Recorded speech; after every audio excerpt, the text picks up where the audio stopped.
جی آپ پوچھیں. شاہ صاحب، اچھا جی. شیعہ حضرات سے دوستی اور رشتہ داری کیسی ہے؟ اوہ ہو، یہ تو ہلاکت ہے مولانا. ہم تو یہاں، آپ تو چونکہ پہلی دفعہ شاید آئے ہیں غالباً، تو اس میں تو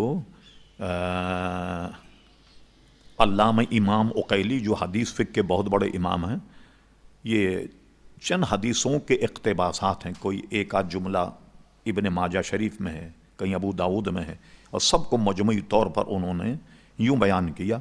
اور اعلیٰ حضرت فاضل بریلوی نے امام عقیلی سے فتاوی رضویہ میں نقل کیا کہ بد مذہب بے دین لوگوں کے لیے فرما ولا تشاربہم، ان کے ساتھ پانی مت پیو، ولا تواکلہم، ان کے ساتھ کھاؤ مت، ولا تناکحہم، ان کے ساتھ نکاح مت کرو، ولا تصلوا معہم، ان کے ساتھ نماز مت پڑھو، ولا تصلوا علیہم، وہ مریں تو ان پہ نماز مت پڑھو، فإیاکم وإیاہم، نہ تم ان کے پاس جاؤ نہ وہ تمہارے پاس آئیں، ایسا نہ ہو کہ تمہیں گمراہ کرتے.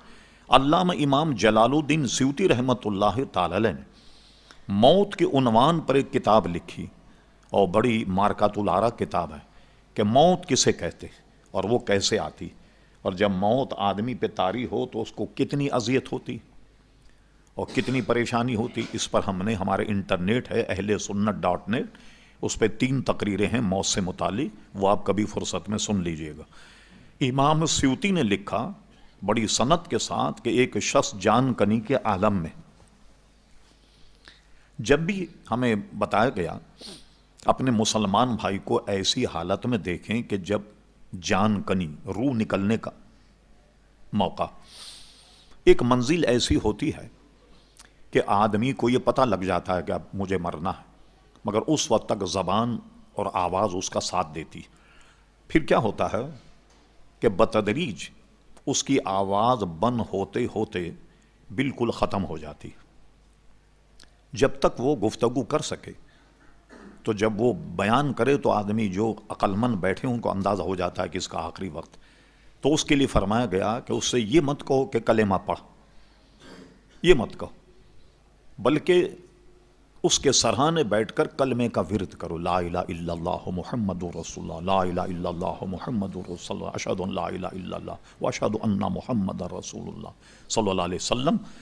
تو اس وقت شیطان اس کے ایمان کو چھین لے کے لیے آ جاتا اور پریشان کرتا. تو اس الجھن میں اگر اس نے کہا کہ نہیں پڑھتا کلمہ اور پھر خاتمہ ہو جائے، کتنی بری بات. تو اس لیے فرمایا کہ تم صرف ورد کرو کہ جب بھی اس پر افاقہ ہو تو افاقہ ہونے پر پھر کلمہ یاد آئے اور پھر کلمہ طیبہ پڑھے، اور اس کے بعد اس کی سانس جو ہے وہ چلی جائے.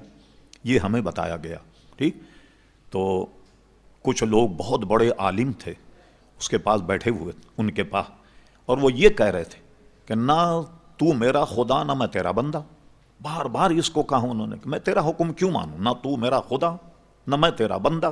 لوگوں کو بڑی بدگمانی ہوئی.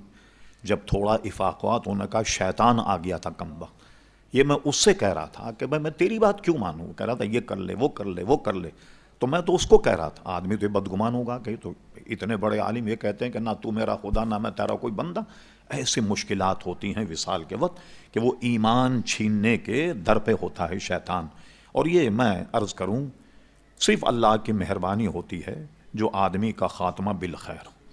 اس لیے فرمایا ان الشیطان للانسان عدو مبین، شیطان انسان کا کھلا ہوا دشمن ہے کہ جان کنی کے وقت بھی آن کر ایمان چھیننے کی کوشش کرتا ہے. اللہ تبارک و تعالی محفوظ فرمائے.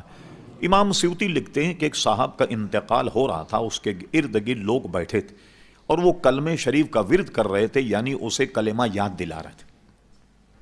اس نے دیکھا کہ لوگ اتنا زور لگا رہے میرا کلمہ پڑھنے پر، تو اس کو رہن آ گیا. اس نے کہہ دیا کہ لوگوں مجھے کلمہ یاد ہے مگر میری زبان پہ نہیں آ رہا. تو لوگوں نے پوچھا کیوں بھائی، جب بات کرنے کی پوزیشن میں ہے اور کلمہ کیوں نہیں پڑھ رہا؟ کہا میری زبان پر کلمہ اس لیے نہیں آ رہا کہ میں ایسے لوگوں کے پاس بیٹھتا تھا جو صدیق اکبر اور فاروق اعظم کو گالیاں دیتے، میں ایسوں کی صحبت میں بیٹھتا تھا. اب جو صحابہ کو تبرہ اور گالیاں دے اس کی صحبت میں بیٹھنے والا مرتے وقت کلمے سے محروم ہو جائے تو حضور علیہ السلام پر تبرہ کرنے والوں کا کیا حال ہوگا، حضور علیہ السلام کی شان میں گستاخی کرنے والوں کا کیا حال ہوگا. اس لیے ایسے لوگوں سے بچا جائے. جتنے بھی لوگ گمراہ ہوئے ہیں نا، یہ بری صحبت ہی سے گمراہ ہوئے. کہ لوگ لے گئے ذرا آپ ہمارے یہاں ایک بولی ہے اللہ محفوظ رکھے، ارے مولانا چھوڑیے یار کی یاری سے کام، یار کی کرنی سے کیا کام، ارے یاری کی یاری میں سب کام ہو جاتا ہے۔ اس نے فرما کونو ما صادق یا الذین آمنوا اتقوا اللہ، اے ایمان والو اللہ سے ڈرو، وہ کونو ما صادقین، اچھوں کے ساتھ رہو، اچھوں کے ساتھ ہو جاؤ۔ اس لیے ہمیشہ اچھوں کے ساتھ رہنا چاہیے۔ اور شیخ سعدی کا یہ مقولہ کتنا عام ہے جو آپ نے ہمارے باپ دادا اور بڑے لوگوں سنا ہوگا، صحبت صالح ترا صالح کنت، صحبت طالع ترا طالع کنت۔ اچھوں کی صحبت میں بیٹھو گے تو اچھے کہلاؤ، اور بروں کی صحبت میں بیٹھو گے تو برے کہلاؤ گے۔ اس لیے اللہ تعالی ہمیں بری صحبتوں سے محفوظ رکھے۔